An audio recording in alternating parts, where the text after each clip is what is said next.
Do, do, do, do, do. What's going on, people? What is going on, people? And we sitting here jamming to the everything in its right place over here at Cooler Talk Mondays. I'm your boy Six Man K Styles, aka the fullback. Kind of slimming down to the tight end side of the game, but this here there don't say that. And now over here is he's going by the name of It's Over. It's The ma- over. the mad scientist, Mad Mike Sports. I want to know how everybody's day has been today. Hey man, before we do that, what do we do? I think everybody knows what happens next here. It's the real. Roll call. And today's roll call is sponsored by damn it, I gotta go get my H2O, but today's roll call is gonna be Joseph Thornton. What's happening, homie? We got Brian Peoples, we got Terry Lloyd, we got Jerry Bowie. Hey, shots to Terry, scary Terry. Shouts out to Noah Tyndale. Hopefully you liked the concept that he has on his video on Mad Mike Sports. Mm-hmm. Hey, y'all let me know if y'all like that. Because we can get him to do a little bit more of that if you guys enjoy that, man. It's all about y'all. Just let us know what you like, man. The concept we're doing, we switching up the concepts, and we playing around with a lot of stuff. So just let us know. Please leave your remarks in the comments to let us know what you like and what you don't like. Anything and everything is welcome. Right. We got Silas Draven, we got ATL Leo, we got our homie Ultra Shadow 97. We got Isaac Crimes, we got Trey in the building. Jonta Rozier. We got CK22. That's it, D. Coleman. We got Tony Wright. We got Nuka ATL. We got Chester Hot Fries. Devontae crazy ass in here.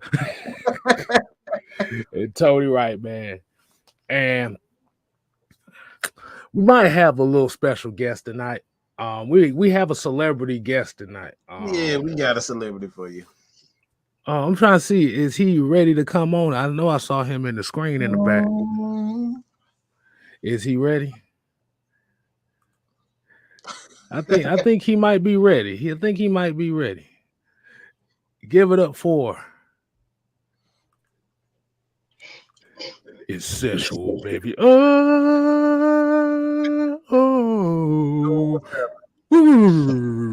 See. Somebody's gonna get their ass kicked. Somebody's gonna get their wig split. Somebody gonna get their ass kicked. Somebody gonna get their wig split. Beat them up. Break it neck. Hey man, as y'all see, we got the homie LT with us today, man. As you already know, man, it's a family affair. What's going on, LT, man? How you feeling? I'm pretty good, man. You know how y'all good people doing this Monday evening. Right. Can't speak on some things and unleash some hell today. Okay, so before we get, I know what you came in here for, but before we speak to that, let's get this out the way. So apparently, oh yeah, y'all make sure y'all like, subscribe, and share this video with a couple people. I need at least y'all to share this to at least 2 people that might not be subscribed to this video or subscribe to these channels: Six Man K Styles and Mad Mike Sports. All right, so LT, I'm glad you came on here. So we're gonna start off like this, man. Extensions coming for the Falcons. Say it ain't so. There was actually somebody that said that I don't know if anybody saw Steve. I don't know how to say his last name, but Steve Wyche. Steve Wyche, pretty much came out and tweeted and said that the Falcons, I'm paraphrasing him, said the Falcons are more so planning on trying to build a team around Matt Ryan. So it's like basically the whole thing was they need to create cap space. So is there some extensions around here? And the main name I keep hearing everybody bringing up as one of the major extensions is the lone man on the island himself. The son of the hammer. That's Minnie Hammer.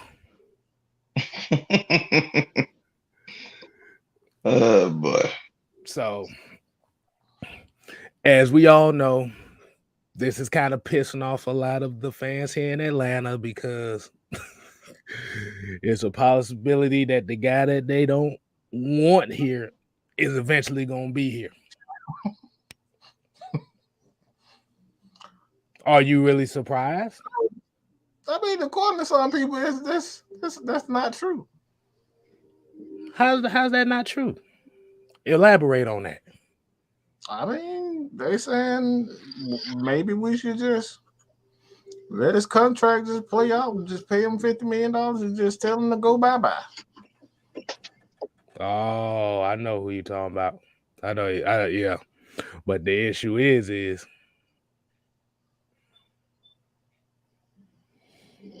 wouldn't you want to have some more money to bring some more pieces here?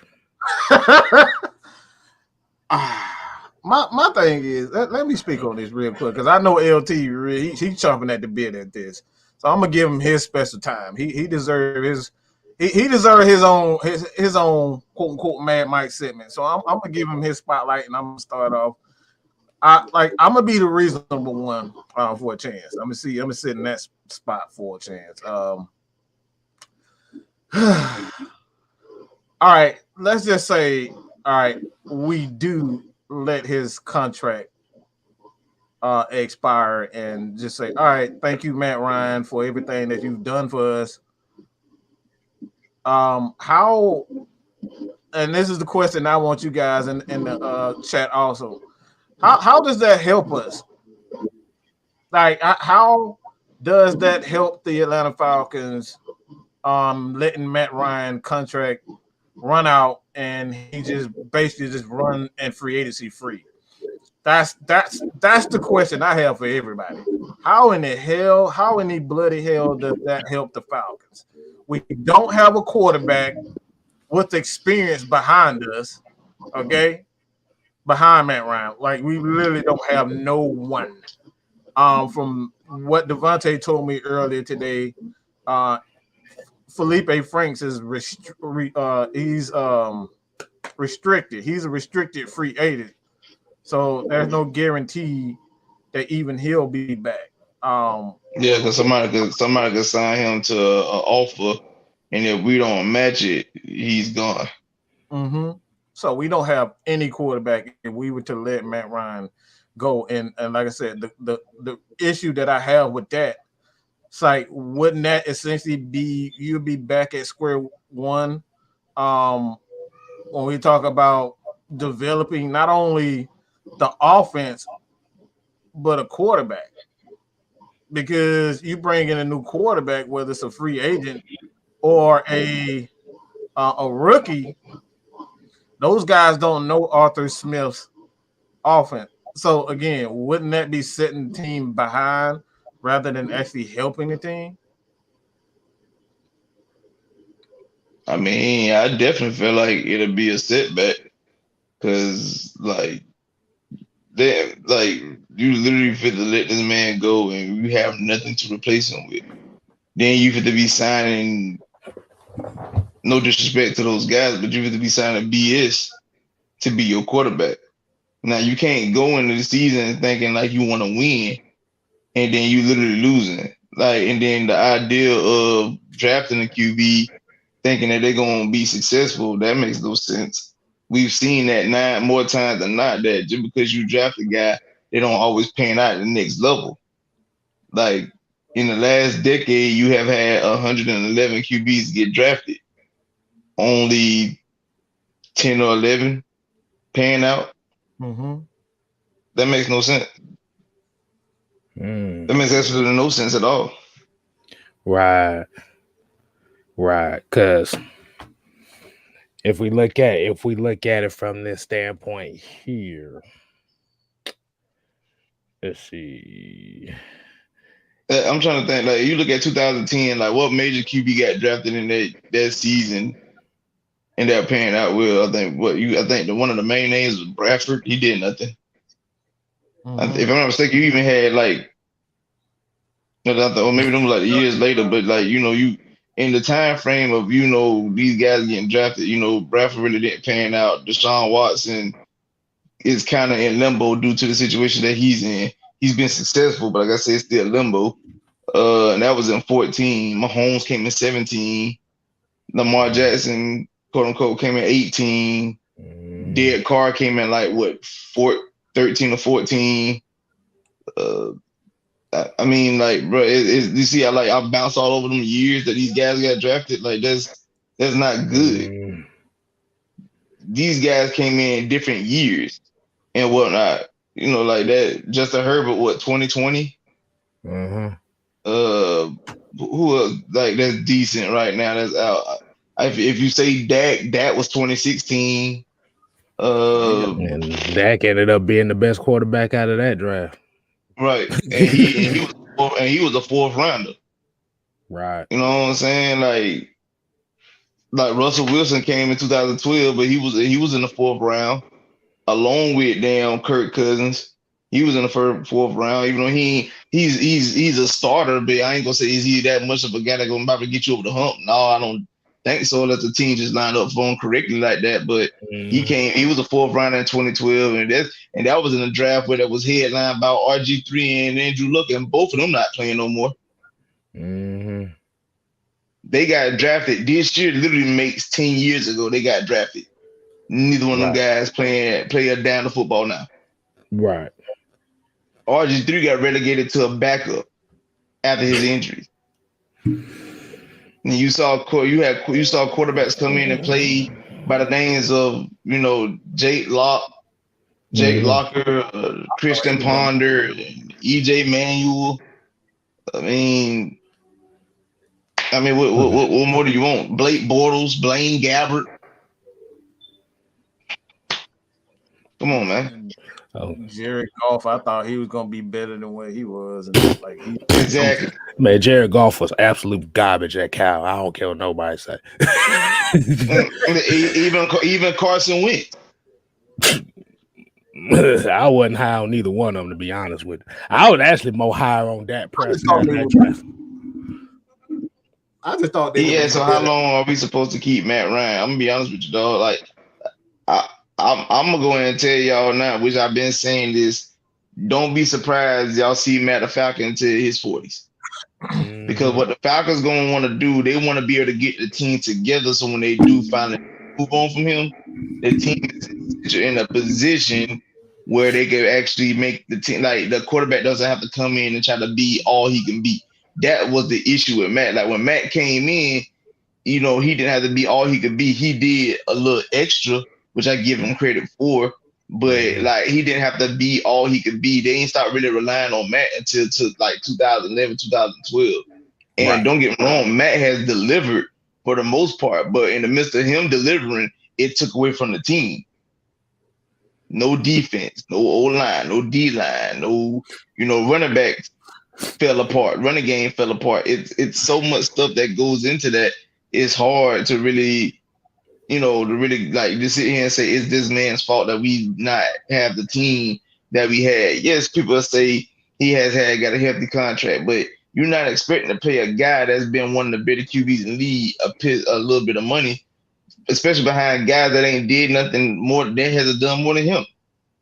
And then, folks to sit here and say that, he had a Julio, he had a Roddy, he had a Tony Gonzalez. Well, I'm here to tell you, out of those three names, Julio played his first season without Matt, did nothing. Roddy would tell you he's not as successful without Matt than he is he's not as successful without Matt than he is with him. Like he had a great career with Matt. Tony Gonzalez literally invited this man to the Hall of Fame. and specifically had put the camera on Matt Ryan to tell you how great of a QB he was and how he ended up lasting the extra 5 more seasons in the NFL because of that man. Now, you cannot sit here and deny what this dude has done.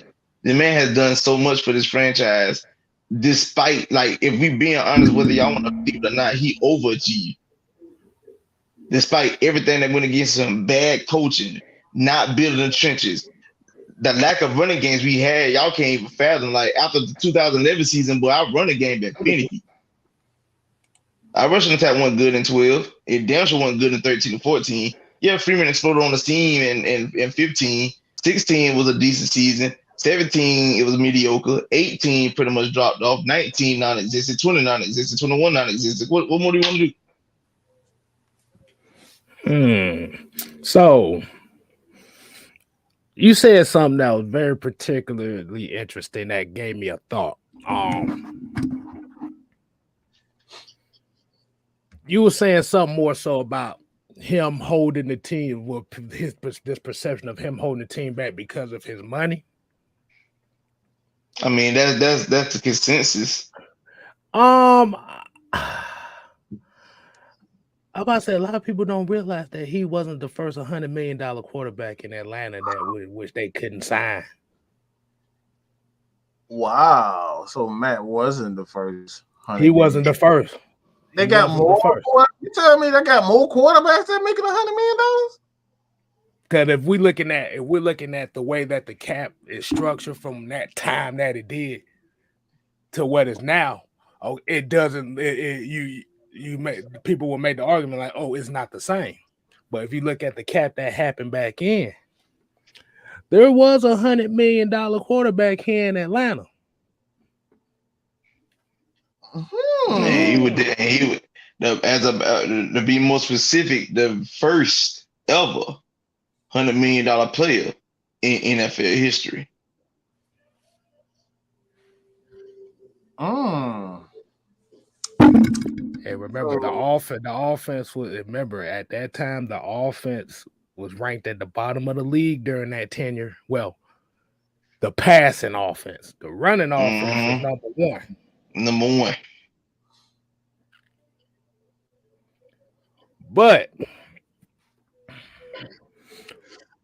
But that kind of leads to an interesting question, because we talk about a lot of these quarterbacks that make that $100 million.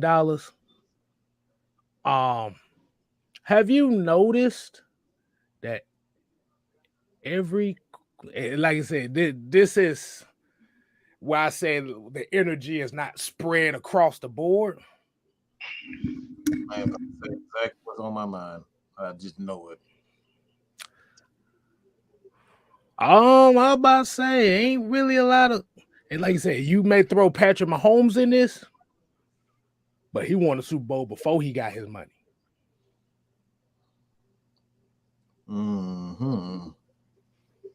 So is the $100 million, $200 million quarterback even really worth the investment if it's going to cost you in the long run as far as putting talent around him?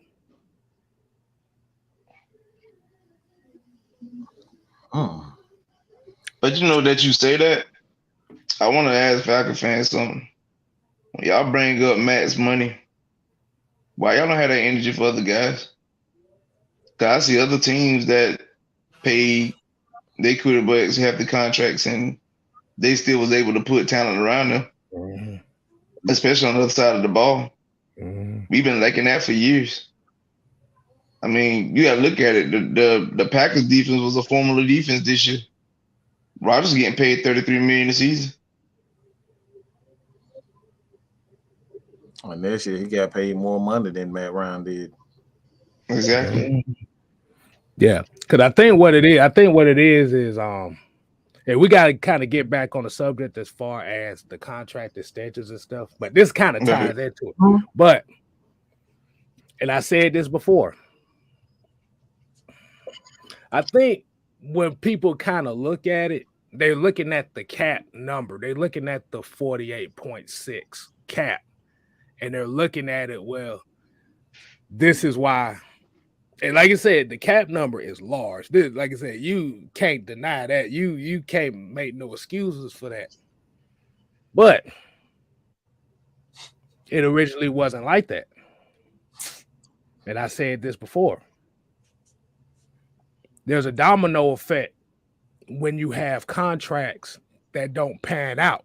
That's why everything works well. It have to work together. Because while we got all that going on around that time where Matt kind of got his extension, there was quite a few contracts that was passed around that never got finished, which held back a lot of stuff too. Like you said, you had the Robert Offer contract. Oh God! Ooh. It was a it was a 4-year deal, right? I think it was like a 4-year, 40 million something. Something like that. 42, about 42, 43, somewhere in there.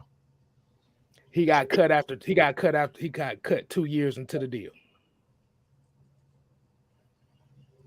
You had the Devontae Freeman contract. 5 years, 40 million. He got cut 2 years into the contract. So that's already a lot of dead money as it is right there. Hold on, let me see. Hold on, because I think we gave Freeman his money like the year after the Super Bowl. Yeah. Yeah, he was here for 17, 17, 18, and 19. So in a 5-year contract, that man stayed here an extra 3 years and then got cut. So you got dead money from that too. We gave True final contract extension. He was gone. He was gone before the contract was up. That's more dead money added up. Don't forget Jamon Brown and James Carpenter. Oh God. Oof. Them contracts you got dead. You had to pay dead money on them contracts for 2 years.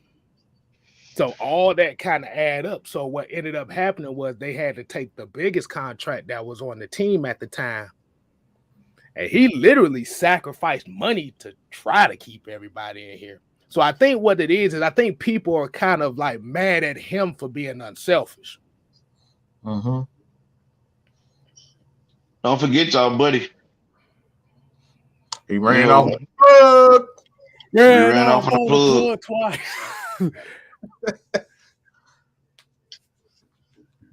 You know, the African guy with the Hispanic name. Yeah.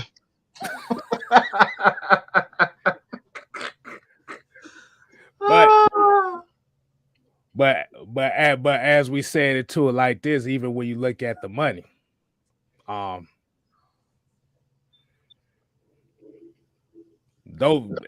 restructuring that's part of the game of restructuring is people trying to take money away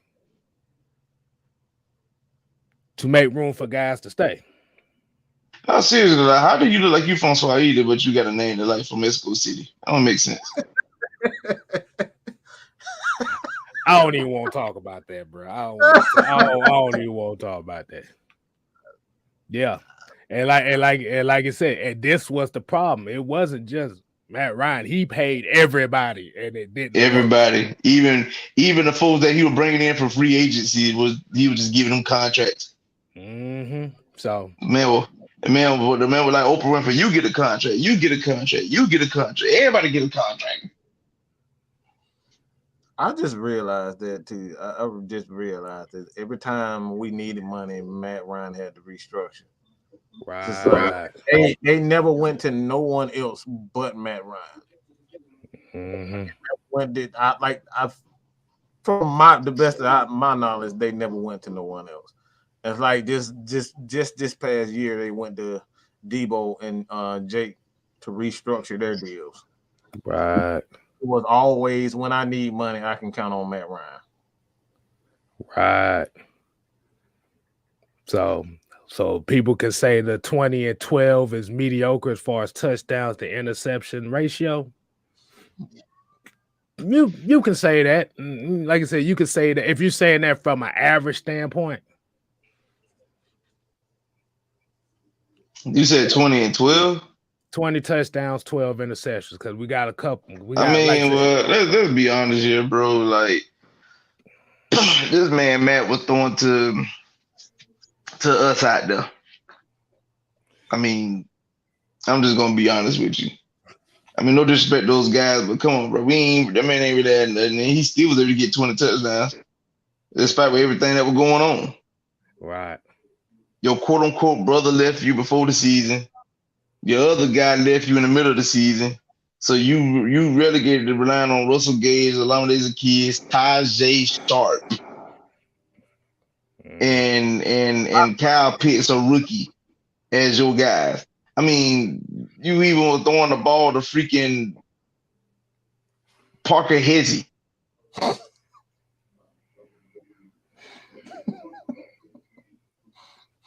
That when I think of Parkers, I'm thinking about the doggone kitchen as in, Southeast Georgia. You know what I'm saying?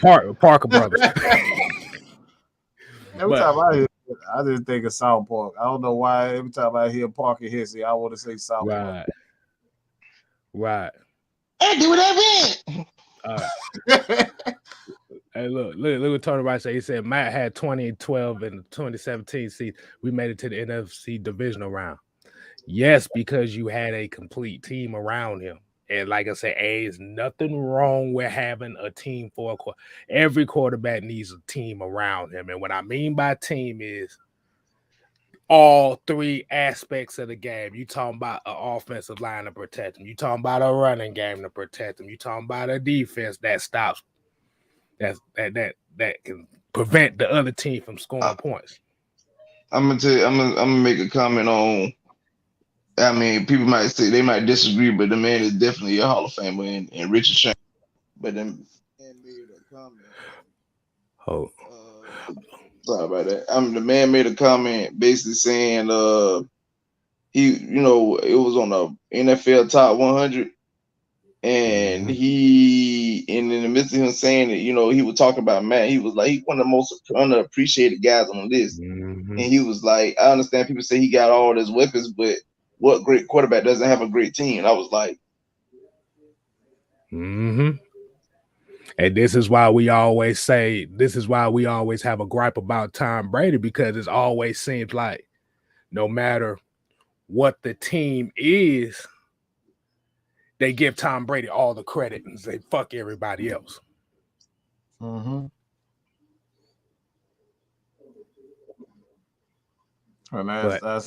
that's my biggest. Hold on. I got.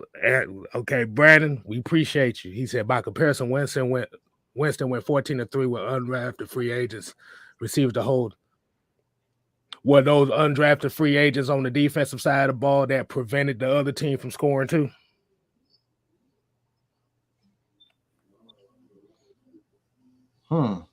So you mean to tell me, even though he had that to throw to, he still had a good defense? That's what you're trying to tell me? So you're trying to defense and having a complete team actually matters? Brandon said defense doesn't matter. Is that what that comment says? Is that what that comment says? Did that comment say defense doesn't matter? That's right to me. Yeah, man, because you have to remember this defense this year, I think they average giving up, what was it, like 27, 28 points a game? Game, yep. So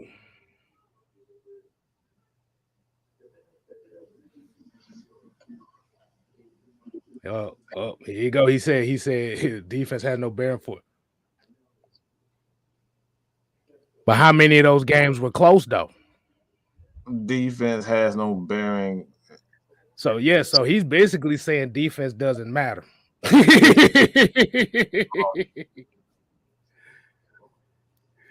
Yeah. But like I said, if you looking at the 14-3 perspective, let's kind of focus on where he's going with this. Where he's trying to do the touchdown to interception ratio. Because what happens is we look at Aaron Rodgers' touchdown to interception ratio and stuff like that, where it's normally like 12-1, and it's like the bearing up. Okay, this is where my quarterback should be. This is where I want to see the quarterback be. But that's only one aspect of the game. There's been Remember, Deshaun Watson went 33 touchdowns and 7 interceptions and only won 4 games. Well, I know players wanna. I know people want to ignore the fact that there's other aspects of teams, but there's like this is the reason why I say that is because yeah. Look. I'm gonna say it like this. Like I said, Deshaun Watson, the year that he led the league in passing with over 5,000 yards, I think it was like 30. No, it was like 35. No, 33 to 35 touchdowns and 7 interceptions, and that team went 4-12. Mm-hmm. On the 4,930 something yards, 35 touchdowns, 7 interceptions, with a 69.4 completion percentage, and that team is 79. And Noah Tendell here said Kirk Cousins had a 33-7 ratio, but the Vikings went 8-9. So that all aspects of the game, it goes together. Right. So the reason why I brought that up is because everybody say that Matt Ryan had a down year, but if you really want to look at it, he actually had he definitely had a more impressive year, in my opinion. Even going back to the Super Bowl, even the Super Bowl run. Why? Is because the dude was literally playing with nothing, and the Falcons offense had, if not the fewest offensive touches in the league, or it was second to last. I know they was either the last or second to last in offensive touches. That means the defense wasn't getting them the ball, and Matt Ryan and the offense didn't have as many opportunities as a Tom Brady, as Russell Wilson and those guys who was at the top echelon of quarterbacks in the league. Matt Ryan didn't have those touches. So if you get Matt Ryan those touches, you give Matt Ryan and CP and all those guys those touches, you talking about a whole nother, you talking about different looking stats. Matt was only 38 yards away from 4,000.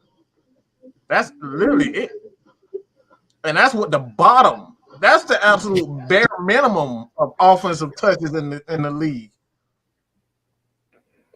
Bare minimum offensive touches, number one hit, top 3 hit quarterback in the league. It was 31st. Thank you, Devontae. It was 31st. So they were second to last in offensive touches in the entire league, and this guy still almost put up 4,000. Yeah. So, I say, shouts out. We got First and Frame. Hey, we got VF Ball in the building. He coming in showing baller. A little life just like the man. Where you at, baller? I want to be a baller. Shot caller, 28 blades, 20 baller. Hey. But yeah, so we kind of see where he's going with it. But like I said, this ain't this. Like I said, we just got to give you our perspective. So he said he appreciate our perspective on it. So, but that's why I said that's one of those things that, yeah, if you got the touchdown interception ratio, at the end of the day, your defense got to prevent folks from scoring points too. Woo! Because I asked you, I'll give you an example. Remember that Lions game last year where Todd Gurley scored the touchdown? Took the hat off, boy. They had 45 seconds to stop the Lions from scoring the touchdown. With no timeouts, bro. No timeouts, 4 throws. No timeouts, 45 seconds, and 75 yards to the end zone. There's been a lot of games that the Falcons have had really since 2018 where it was games that came down to that. Cowboys game in 19. Matt threw the TD pass to Julio to tie the game just for me to watch Cole Beasley gash our defense to field goal range. Yeah. Or what about when he threw the game leading touchdown pass to Levine Toloyo in 2013 just to watch Geno Smith, a rookie, walk down the field to get in field goal range for Nick Folk to hit the game-winning field goal. Right. So it all kind of stands back to where we talking about the extension format. Like I said, if you let him, if he's winning game. Yeah, like if you're letting the contract play out, let's say they do let the contract play out, and his last year is next year is his dead cap would be 15, but his cap savings would be 28. Let's say you do that. If you do that, you're going to have to bank your whole entire offseason on not only extending Grady Jarrett. If Grady Jarrett wants to be here without a Matt Ryan, just right. Get real. Right. Okay. If he want to be here. So not only you like we people look defensive players know when they going against a top ranked quarterback and they know if they're going to be able to get to the fucking quarterback. Okay. Right. Excuse my language, but when you playing against a sorry ass quarterback, you know you're going to be able to get to him. I mean, don't get me wrong. Like Cam Jordan, like making fun of playing against Matt because it's the Falcons, it's a rivalry or whatever. But when he's serious, he would tell you Matt is one of the greats of this game.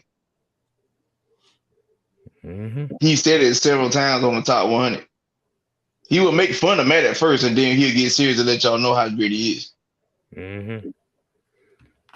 But you always got to bring your A game against those guys, though. That's part of the game. And that's what he knows. He knows that he has to bring his A game.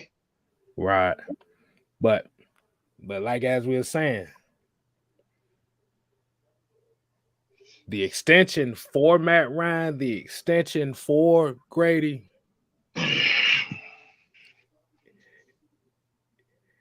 is a move that you can make to build this team in the next couple years. If you let Matt Ryan play out,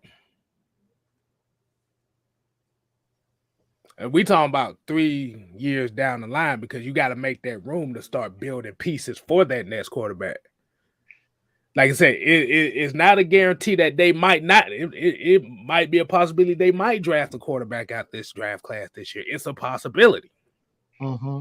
But the one thing that you want to do is you want to make sure you have the necessary pieces around him to where the transition is smoother. You ain't trying to get him to come through the gate being Mr. Do-It-All. That's crazy.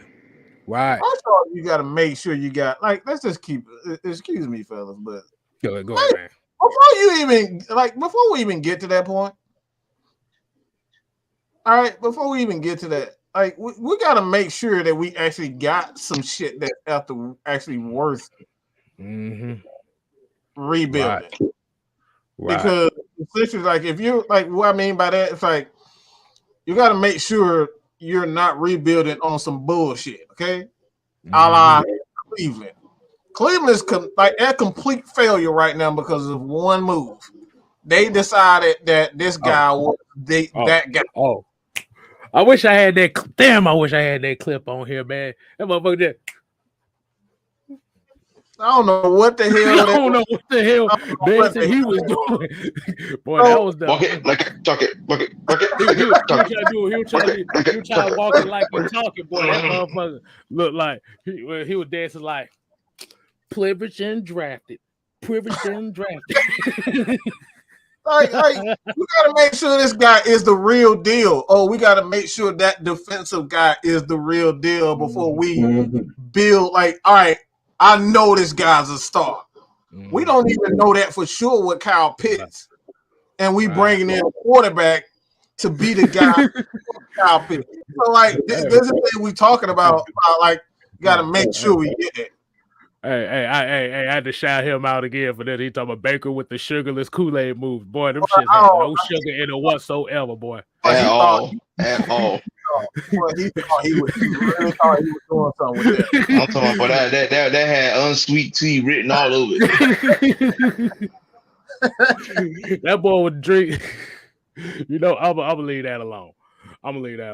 But yeah, and St. Louis Dirty Bird here said exactly what I was gonna say.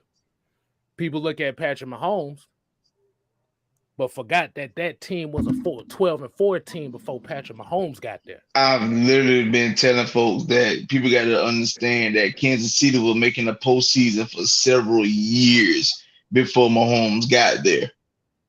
Exactly. And was in the postseason again before they gave him the reins. Yeah, exactly. So build a team up. So that's what happened. Now we don't know if Patrick Mahomes will be Patrick Mahomes if he's not in Kansas City. Mm-hmm. We don't know that.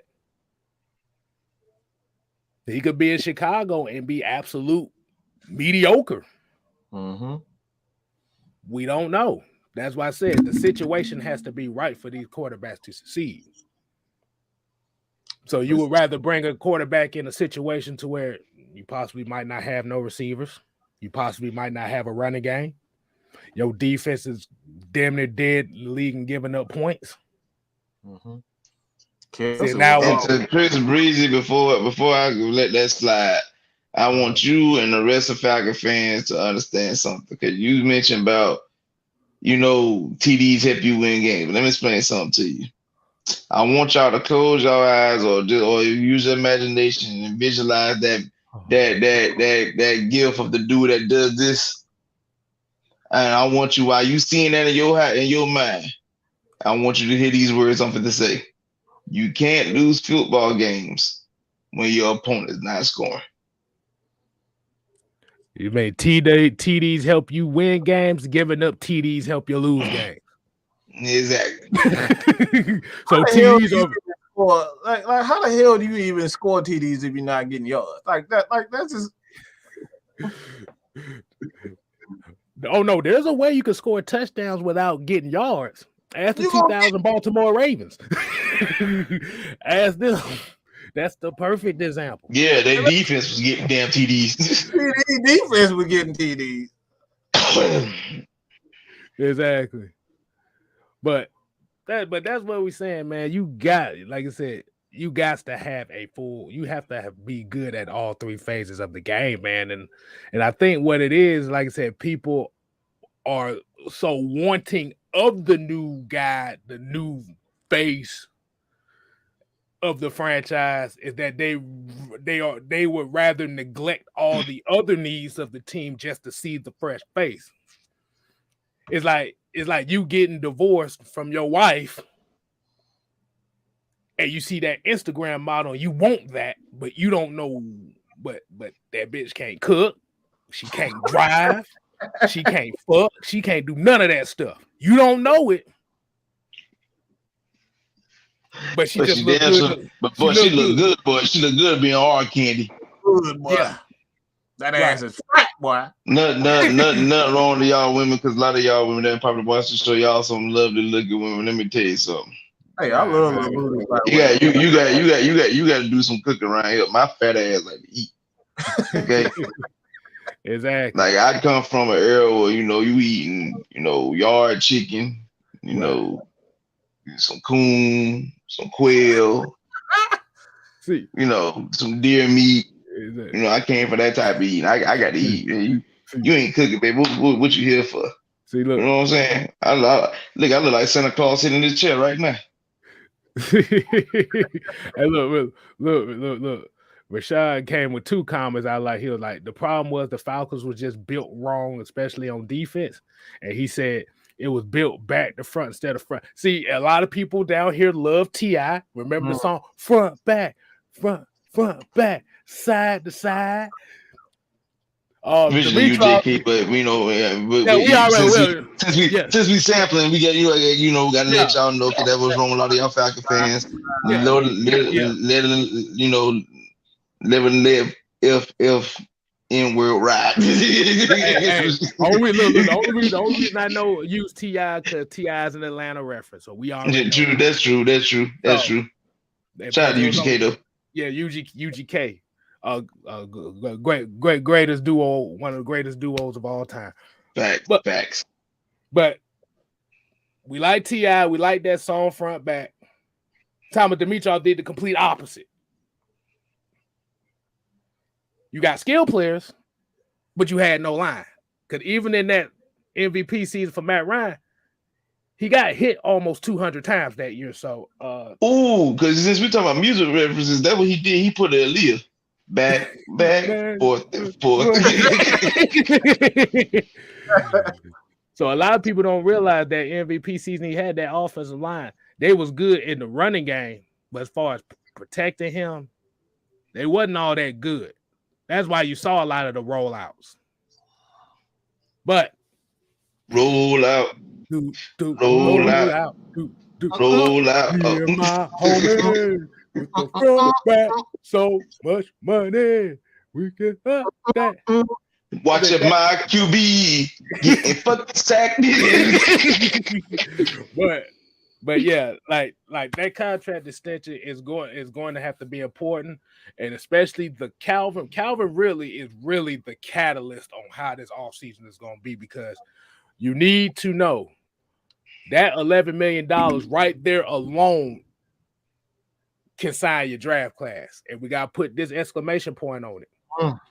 The Falcons are $7 million over the cap right now. So if they don't do anything, they can't sign their draft class. What if you get the quarterback you want? You can't sign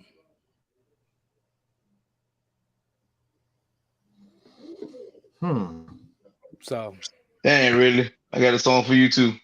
This song goes up and love somebody, your best friend, your lady, your man, or your baby. Put your hands in the sky, because I'm trying to stay by. Exactly. Yeah. And I like this. He's like, yeah, Freeman and Coleman were productive in the running game. Yeah, a lot of people say Matt Ryan was MVP, but you have to remember this running game was fifth in the league. It was fifth in the league. And not only were they fifth in the league in rushing, you have to remember these dudes combined almost caught for 1,000 yards receiving. Yeah. I never forget the game that Coleman had up in my eye. Like he torched that defense, and it wasn't even in the running game. That man had 126 in the air. Mm-hmm. They had no answer for that man. So by having two guys in the backfield that can give you that production in a receiving game, combined for almost 1,000 yards, those are some of the safest throws a quarterback can make. And if you don't have that, it's gonna make your quarterback life a living nightmare as well. So remember, Julio was the only 1,000-yard receiver we had that year. Everybody else was like right around 500-600. So last thing is Falcons are $7 million over the cap. That's all you need to know right there. You got a draft class that need to come up, and you got players that you need to resign. You got key pieces that need to resign. I just thought about, you said Julio was on with 1,000 yards for the season that year. What year you talking about? The Super Bowl year? Yeah. Yeah, because the next person under him was freaking Sanu. And Sanu was like he had like 600 something yards. Right. Good. It was like Sanu was like 600. Gabriel was like around 4 something. Freeman was right around like 4 something. Coleman was like at 5 something. So it was, and Hooper was around 600 as well. Nah, Hooper had to be low because Hooper got the starting job, but they ain't started going to Hooper until Jay, I forgot Jacob Tammy. They had Jacob Tammy, and then at the same time, like Hooper ended up getting hurt, so he missed the last couple of games of that season. Right. So it's pretty much one of those things where you got receiving options on all different levels. Like I said, Julio, that's your 1,300 yard. Taylor Gabriel was leading this team in touchdowns for a good little while on this team. He ended the season tied for first with him and Julio.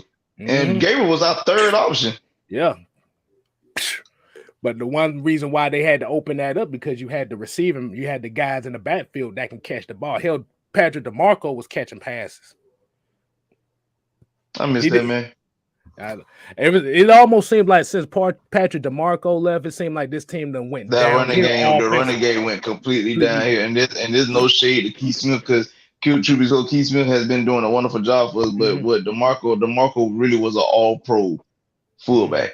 On top of that, like when it helps when because like I said, that the backs that we had, it fit well for that system because I never get that Monday night game against New Orleans where Freeman had like 132 on the ground rushing and a receiving touchdown, but Coleman had like over 100 all-purpose yards with 3 touchdowns. Like they had a monster night. Right. And Julio had 1 catch that whole night. Oh yeah, I remember that because it was like everybody looking like, man, why Julio ain't got that many yards? Because damn, everybody else was eating. Exactly. I don't care. Julio, listen, the whole squad eating. What I need Julio to get off of. But Floyd, like I said, you really can't officially sign players until the free agent period. So that's why they haven't signed CP yet. He'll be signed. He's just making his case right now. But damn, we was on that topic a little bit longer than I would expect. My bad. I'm up here reading this Matt Carey and. You good?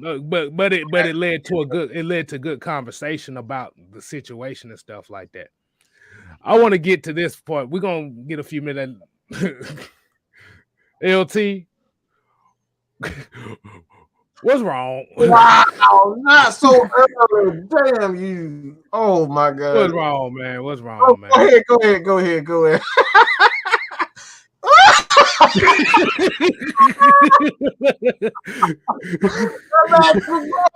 I didn't know you were gonna do it this early. Yeah, I knew he was going. We almost an hour into the damn show.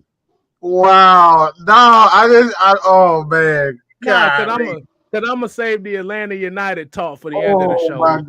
Oh, my God. Because since we got LT on here, I like, we might want to go ahead and talk about this. But this not a shot to you, but this is just something that was just part of the plan. We just didn't think it was going to be this later than we were talking about.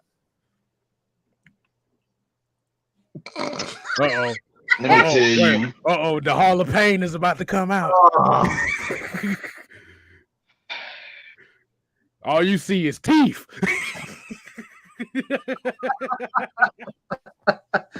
Oh my God! This show usually is rated PG or rated R or TV 13.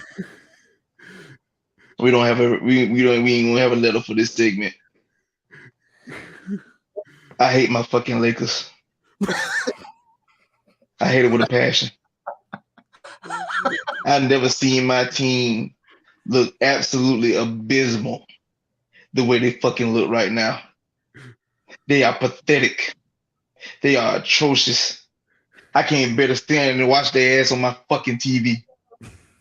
Cause I just can't take it.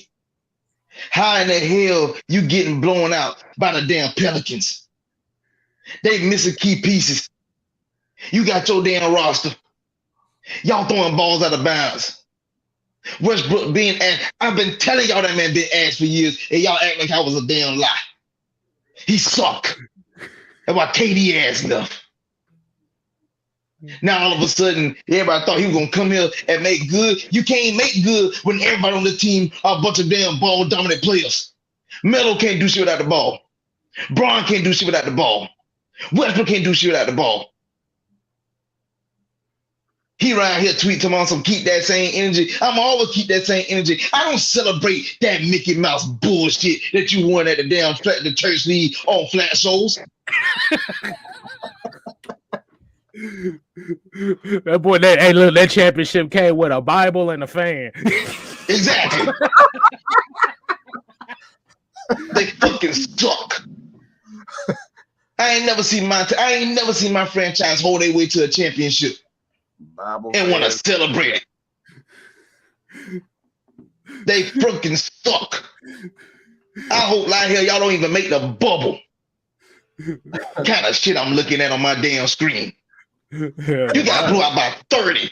Then you got the audacity to talk trash to the fans. We are fucking Laker Nation. What you mad for? Y'all look like trash on my damn TV. Y'all look like trash in front of them stands. You don't know how bad we is? Jack Nicholson don't even go to the fucking games no more. Oh, damn. Oh shit! Oh my brother, testify.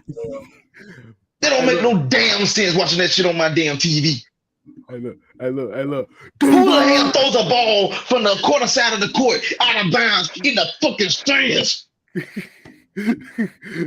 Devon, get the tables. I'm pissed off. I'm annoyed. They got me ranting like I'm Stephen A. Smith right now. And I got my damn hairline. No, you didn't. Don't make no fucking sense. And then you upset because y'all getting booed at home. You lost by 30 to a player that should have still been on the Lakers. You lost to Brandon Ingram by fucking 30. Y'all look like trash. AD can't stay healthy, which that ain't surprised. He ain't been healthy since he got drafted. Now we got one first round pick left, and we ain't gonna see that motherfucker until 2027. But you want this sucker to come out here and trade it for him? He mad because we ain't give it up. Why would we? We should be top 5 or top 3 in the West right now, and we barely hanging on to the damn bubble. We 10th in the West.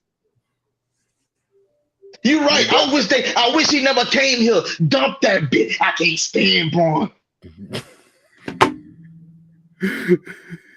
I hate that man with a passion. I'll tell you about it. I don't hate that man with a passion, but I hate his game. People want to talk about he 39 years old, he 30-something years old, 39 years old, and he still leading the league. I don't give a good goddamn. You can do that when you holding the ball all the damn time. The offense don't go because you ain't got the ball in your hand. That's why people are talking about he never had no Hall of Fame coach, because ain't no real coach. They got a system gonna play and pull up that bullshit. You gonna pass the rock right here. You gonna play in the system. The reason why Phil Jackson wasn't coaching because we play in a triangle, and in the triangle system, everybody get a chance to get assists. The whole point of the whole triangle is to make sure at least all 5 on the court get 5 assists. That's really the main goal. But when you got a dude that holding on to the ball half the damn time, you can't do that. Oh man. Hey, man. Hey, look. I'ma just put this right here. Hey, shout out to Cartier Walker. He said his brother had COVID and he pulled through. Hey man, welcome back, man. I know I'm glad you made it, man. Exactly, man. We ain't seen you in a while, but I'm glad you're doing all right too, man. But this is exactly what LT's face. This is what all the Lakers fans' face look like right now. That's exactly what they looking like right now. I was half asleep when he messaged. Man, he was mad as hell when he saw that shit. But I was just like, I woke up to like 15 messages, bro. Like, what in the hell is going on? And I looked at it, I was like, yeah, this dude, like, they up here really arguing with, like, you suck when you arguing with fans. Like, what the hell? If you that good, you shouldn't be that sensitive. He said, "Oh, sorry, motherfuckers. I am the Lakers." You want to know? I want y'all to understand something real quick. In 60 games this year, the Lakers are currently, if I'm 27 and 33, yep. with 4 supposedly top 75 team players of all time on the damn list. But nearly 20 years ago, 15 years ago, however you want to count it, with the bus, this same Laker team did the same thing. Who consists of having Kobe, Kwame fucking Brown, Smush fucking Parker, a hurt crackhead, Lamar Odom, for those that don't know, an eventual person that went to jail in Javarius Creek, Jordan fucking Farmer, Sasha Vucic's Luke Skywalker. Don't forget Adam Morrison. Don't forget about Adam Morrison too. Oh my God! Oh Lord Jesus! I forgot that man even existed. Bring no goddamn Adam Morrison. Oh man, but they had 60 games. Their record was 33 and 27, and were fighting for a playoff spot. Don't you ever tell me that man better than fucking Kobe Bryant.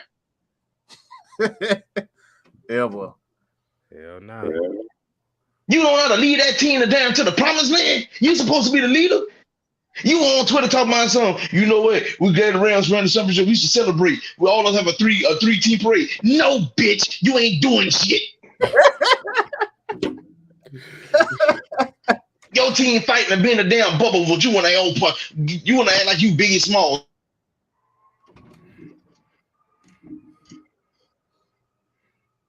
That's hilarious, bro.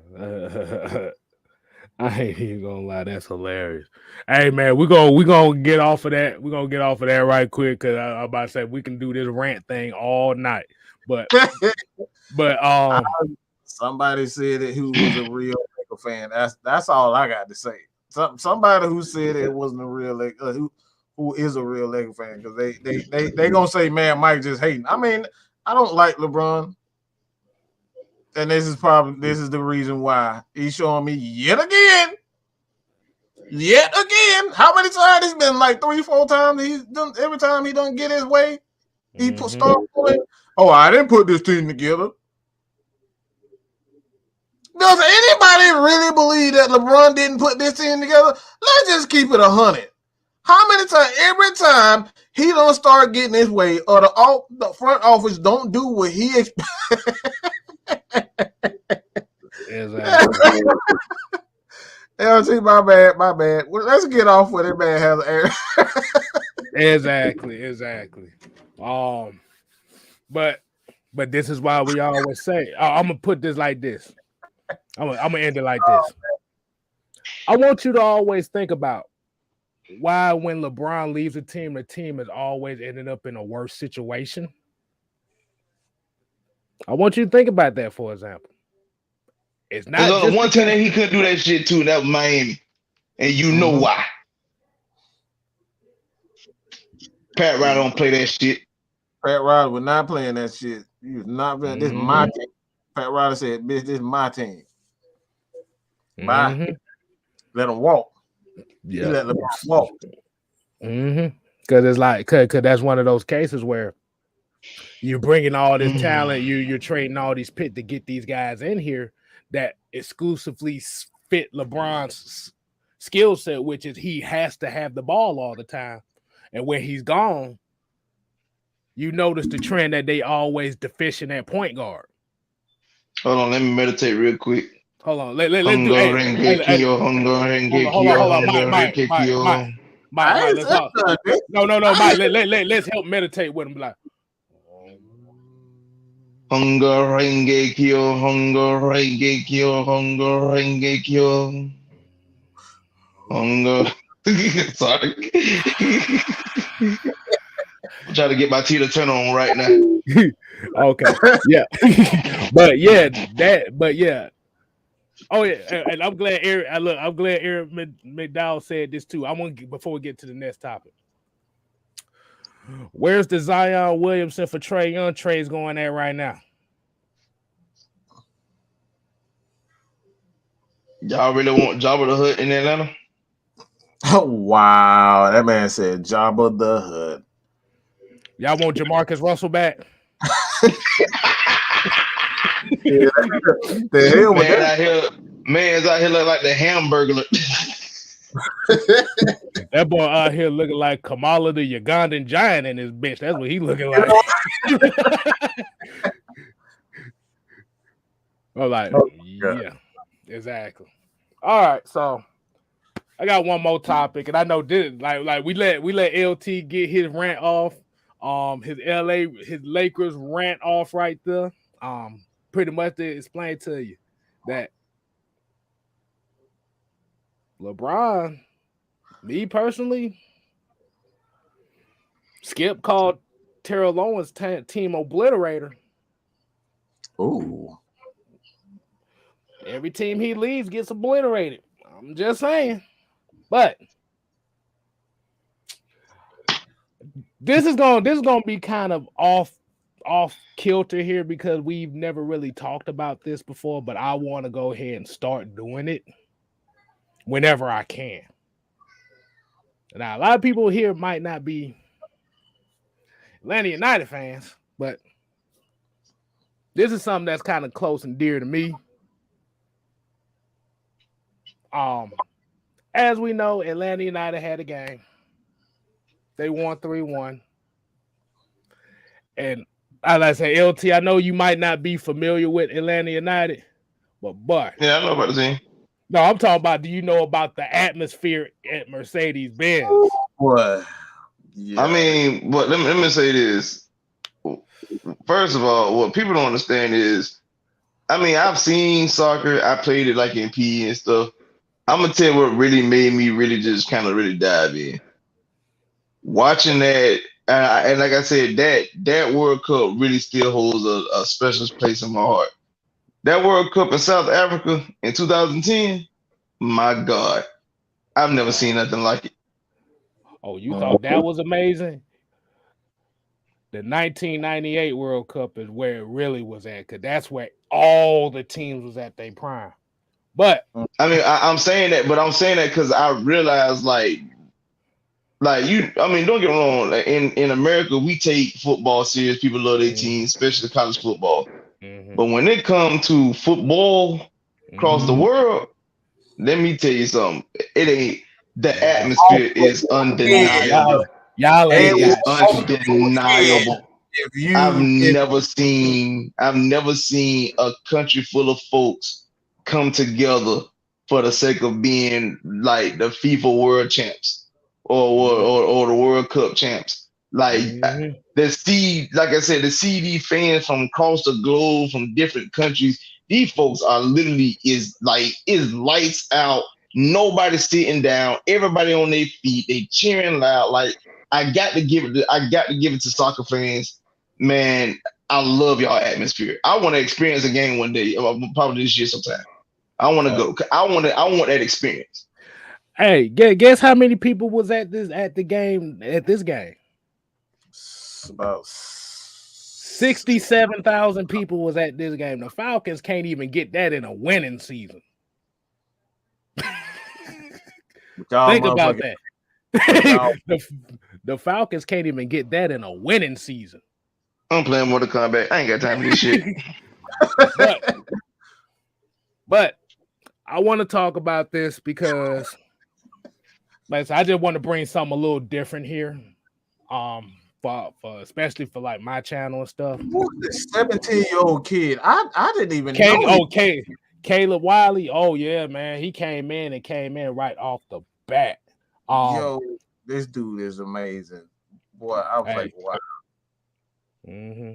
And what it is it's good to kind of see the way the Atlanta United's form. See what it is from what a lot of people don't remember from the Atlanta United team that won the MLS Cup. They was playing a certain for. If you look at the way that they played, it's a South American style. Well, most of the players are from South America. I mean, I'm just saying like this. But especially when it comes to the MLS, you didn't really have a lot of teams playing that style, which is you got wing back, you're playing on the wings, and you just bringing everybody to the box and like I'm gonna bring more that you can damn defend. So this is why a lot of the Atlanta United fans were so happy with the team because it was like, okay, we're gonna give up 2 goals, but we're gonna score 4. That's the mentality. And then we had the Frank de Boer debacle, and everybody know how that bullshit went. But Pineda, he brought out a 4-3-3 formation that was very interesting for me because it was like a shifting formation. And I'm gonna tell you like this: do not expect Joseph Martinez to be scoring 27, 30 goals a season anymore. Nah, they want to kind of preserve him for the big game, to be honest. I like the new role that he's playing on the team now. He's a central attacking midfielder now, to where he's setting guys up. Because like I said, Dom Dwyer was a major pickup for this team because they needed a legit scoring threat that they could put up top that had seasonal experience. Araujo, I don't know how the fuck you say his name. He scored and got hurt in the same damn play, so he's probably gonna be out for a couple games. But it was just Hey kind of man, good. if you're gonna talk soccer, you got to pronounce that damn name right. Hey, shit, you gotta think. This is the MLS for one thing. These damn teams are so interchangeable every year. It's fucking insane. This ain't even the same team from last year. Well, this is like 40% of the same team from last year. This ain't like football. This ain't like basketball where you got guys for 4 or 5 years being sold here and sold there like that. It's a lot of borrowing like that. They borrow a lot of players.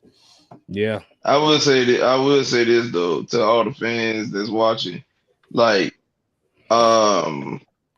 it's been a long time coming, but I do have something coming up soon, and we on Mad Mike Sports, Field of Sports, GSHM, and 6-man K Styles. Like we are trying to expand. Of course, y'all Falcons fans, we gonna always, y'all gonna be our heart. Y'all gonna always be a staple for us.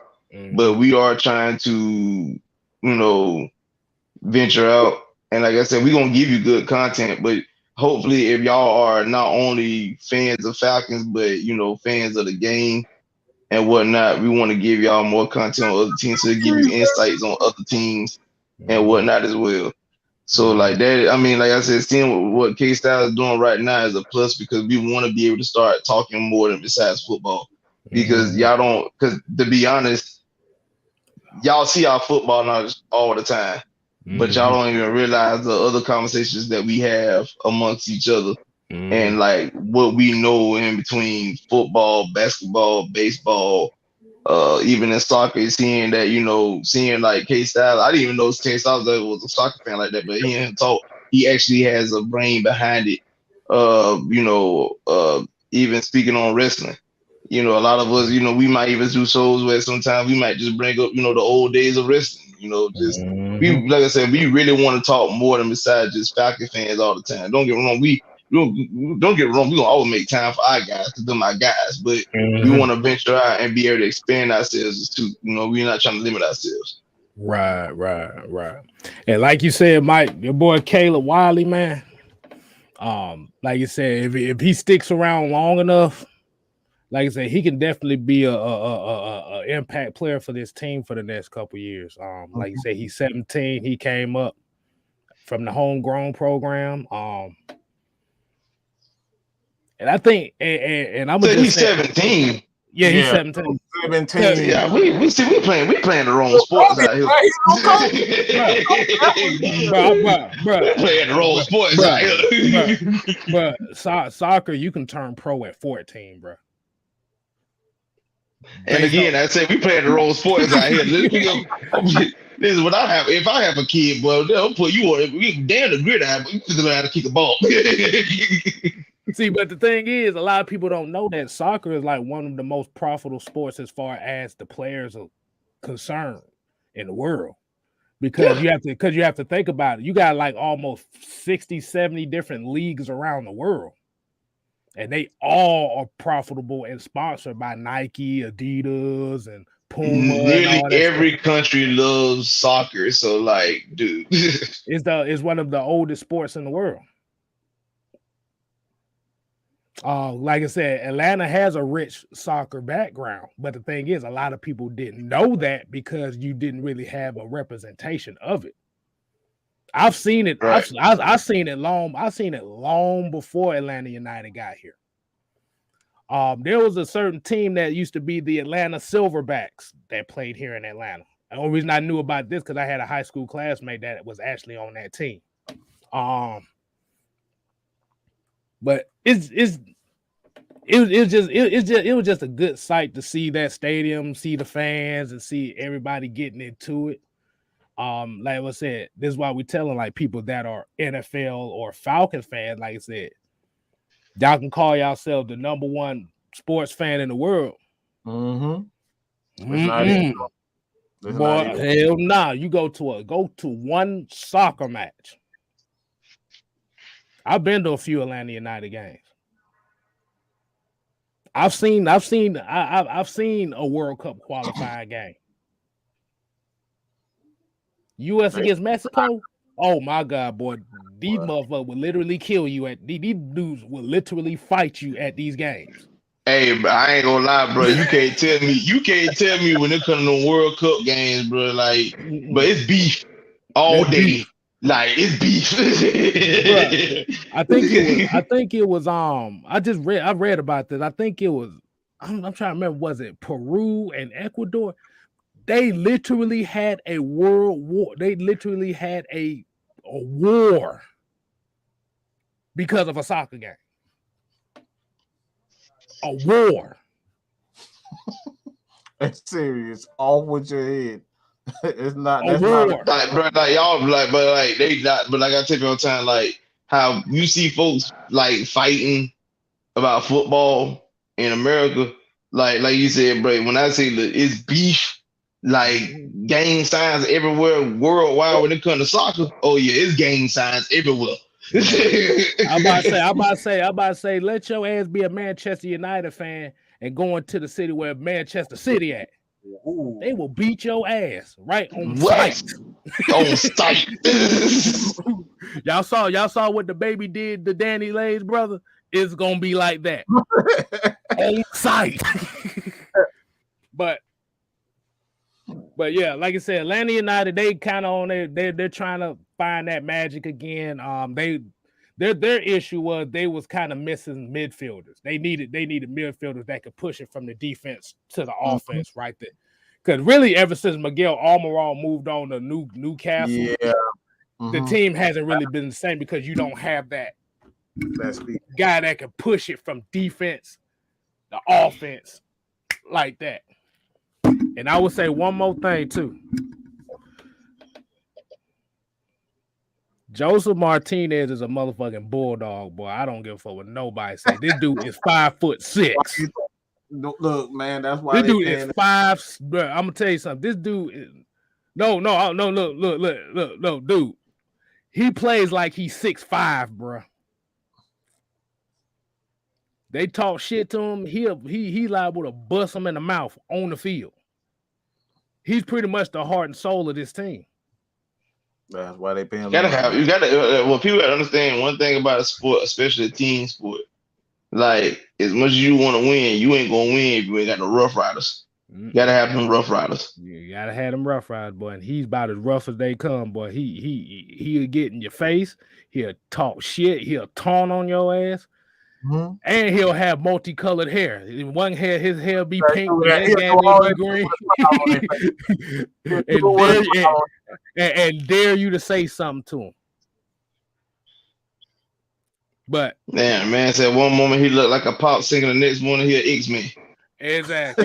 Exactly. He'll come out here, like I said, but it's like I said, I'm having a feeling this team is gonna be fun to watch this year because they're slowly getting back to that fast-paced style that we've been missing for like the last 3 or 4 years.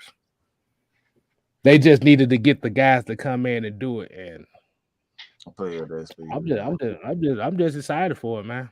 Shouts out to Caleb Wiley, get his first MLS goal, 17 years old. Dom Dwyer, been in the league damn near 12 years. He almost had 2 of them, but he got 1. Araujo, he got his 1. Too bad he got hurt, but they said shouts out to him as well. Miles Robinson don't get enough credit because he's literally one of the best defenders in the league. You ain't running past him without getting elbowed in your mouth. I'm just gonna say that now. Right. So I just want to touch on that right quick. I wanted to kind of get y'all kind of used to hearing different sports and stuff like that, like LT said, because we gotta really start showing love to all the other sports out here besides just football and the Falcons. It's more because you have a lot of people gravitating towards the negative side of the Falcons while we're trying to go to the positive side, and we're kind of getting boxed in because of it. So if people want to gravitate to the negative side, that's fine. We got the 6%ers that want the positivity. We're gonna give you that positivity. We're gonna give you the ins and outs of it, and we're gonna give you other things as well. So that's definitely what we want to do right there. So anything else y'all want to talk about? Y'all want to go ahead and wind it down for the night? I'm good. I got my shit off my oh chest. shit! I know your ass got your boy. LeBron went in the hall. LeBron and the Lakers went in the Hall of Pain on you on that boy. But we're gonna go. Okay, I was about to say. Hold on. Tony Hall said this right here. I want to get a couple of these comments here. He said United brought the state its first championships in 1995, but some people in Atlanta doesn't count that as a championship. Remember that. Dumb as hell. Remember, Atlanta United doesn't matter in Atlanta. But I distinctively remembering when they did win the championship. I remember these same motherfuckers out here celebrating like a motherfucker. Oh, yeah, that's the one thing, too, that y'all have to experience is the goddamn pregame parades. They will march down that motherfucking street and block that bitch. I'll just let you know that now.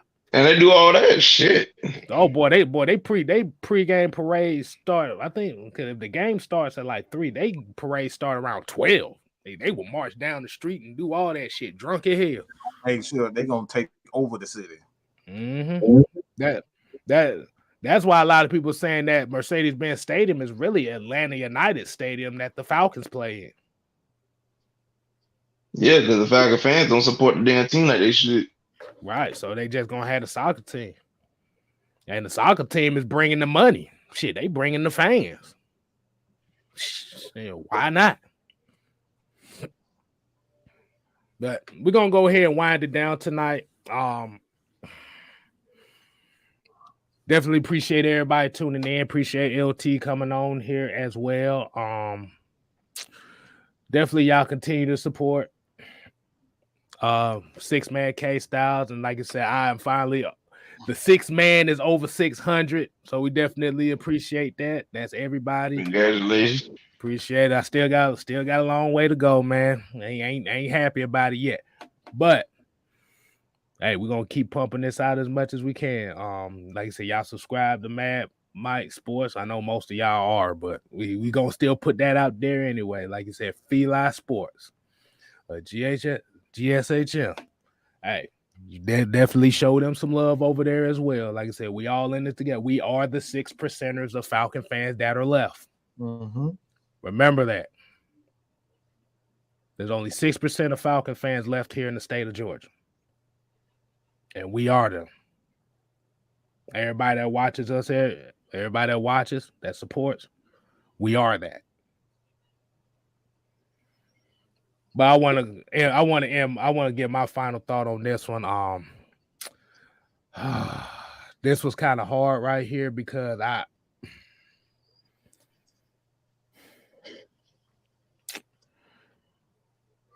actually found out that I lost a classmate today. For a lot of people that don't know what happened was there was an incident at a Super 8 motel over on Old Nat. Oh. And it was actually a former co-worker of mine, his name Kenneth.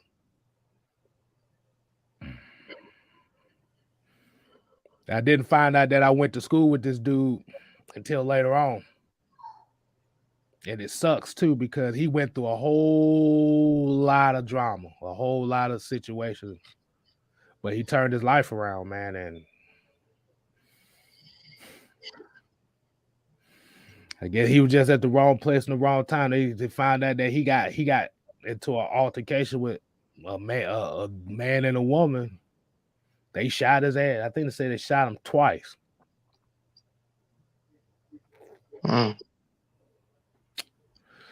Why we always say, people, man, be careful who you hang around with out here. Like I said, be careful of your surroundings. Just be grateful that you're able to wake up another day. Just be grateful. Like I said, we talk shit about sports. We talk shit about politics and stuff like that. It's just be grateful that you able to wake up and see the next day. Because this shit ain't guaranteed. Ain't none of this shit guaranteed. I mean, first I'd like to say my condolences to you, my friend, my brother. The piggyback on what you said though, you're right. Like you said, we here for the entertainment. Yeah, we talk our trash on a day-to-day basis, but at the end of the day, we are humans, and we do show, a softer side of us when time to be. I mean, I even for me with the things that I had to deal with and things I'm dealing with, I'm still, in a situation where we got to figure out. My mama has, ovarian cancer right now, so she having a procedure next month. Whether we gonna know or not. And even with me, with my job, y'all see the truck on the side. I'm always on the road, doing stuff like that, and I have to be careful. And a lot of people don't know, a lot of folks think, some songs are just songs, but like one of the songs I listen to pretty much daily when I get in my truck is Cadillacs on 22s by David Banner. Now the title to the song might seem like it's about cars and rims, but in actuality, it's really a prayer. A lot of people don't know that. And like pretty much every morning I get in my truck, I play that song at least twice. While I'm on the road. That song 22. Nothing in my life but stay true. Hear my voice in these streets. Pray to the Lord for these Mississippi streets. That's my song right there. I don't think I can tell you. The one thing I will remember about this dude is, and like I said, I didn't know this was him until he told me when we were working together. We had a damn assembly at the school, and some speaker came in. He was talking about, what do you want to be? What do you want to be when you grow up? This fool killer go say, I want to be a porn star. What? I said, what? Not gonna lie, I'm probably been me. But like I said, it's kind of one of those things where, like I said, you kind of lose touch with a lot of people, and then you kind of find out that you lose somebody that you was cool with. But like I said, don't take this shit for granted, man. At the end of the day, we're all temporary. Our eternal bliss is when we leave this motherfucker. So we just got to take advantage of everything we got here. Oh, shit. Tell your people you love them. Exactly. Tell them all you love them. With that, man. Tell them how you love them. Even just with no context, where if you around your kids, your wife, your husband, your family, or if you in the house by yourself, if you feel like texting a person, just tell them you love them. No concept at all. Just, I love you. Yeah, for no goddamn reason. Even though they don't want to be bothered, just tell them that. Hey, I love you. Like right now, I love these two boys up here, and I love each and every one of y'all out there. Hey, man, it's all love over here then at the end of the day. But, Mike, you got anything you want to say?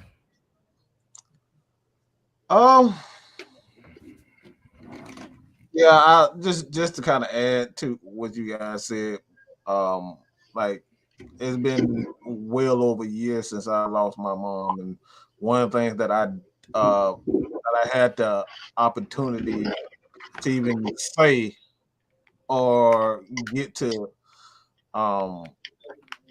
just to feel and know is that she got to see me doing well. For the first time, like for the first time in my life, like me and my mom was in a good spot, and she saw me living what I said I was gonna do. I thought that I was gonna make it doing this shit. They thought I was crazy when I started this, and she got to see me doing this. So you always want to, whatever it is with that person, y'all not speaking, let that bullshit go. All right. Hit them up. Send, like, they don't have to give them a month, 2 years, 3 years, 4 years to finally get themselves together where they can, come back to you and say, all right, this is foolish. But you always want to make sure that you're not the person that didn't say I love you before that person or you leave. You know what I'm saying? Make sure that they know. Make sure that they know how you feel about them. Never want to leave this earth without, like, that. That's why I tell K-Style every day, even when he first started, even when he didn't even believe in himself, I believed in him before he even knew. He used to say all the time, man, they ain't got no damn talent. He used to say that all the time. And Miss Maggie said to him, trust me, you got it. LT, we set LT up to even get on the show. Me and Don set his ass up. He didn't know we were setting him up, but we saw it. So let people know. Never not let people know how great they are and what they mean to you. That's the last thing that y'all want. You never want to have regrets. Because one of the things that me in my life that fucked me up for about 10 years was not being there in my mind for my best friend when he got shot point blank in the head. You know what I'm saying? I felt guilty. And that felt like that guilt kills you and eats you up. So you don't want that guilt. So tell those people or that person, whoever it is, how you feel about them. Do that. That's your homework. That's your homework for everybody tonight. Hit up somebody and let the bullshit go. Right. Yeah, because like I said, this COVID thing, I lost two of my grandparents back-to-back years because of COVID. So, like I said, just tell people you love them, man. And of course, Jarvis gonna remind us about that Vic Beasley video. We still got to come. Oh, we got it. We still gonna have that stream coming. But we gotta talk. When we talk about Vic Beasley, we gotta do the comparison between Vic Beasley and Tat McKinley and what the hell went wrong with both of them. Oh God, I don't want to be on that show. Oh nah. If you got a rant, boy, you bring your ass on, boy, because that's gonna make it funny. That's gonna make it funny. You think so less of me? Man, whatever, man. You a Hall of Fame. You a Hall of Fame, man. You Mark Henry. You Hall of Fame. You sexual chocolate shit. Goddamn. And I think after that Lakers rant, I think they want you to rant some more. What? But until next time, y'all, man, we ain't here to play. We here to stay. You ain't got to go home. But you gotta get the hell out of here. Deuces.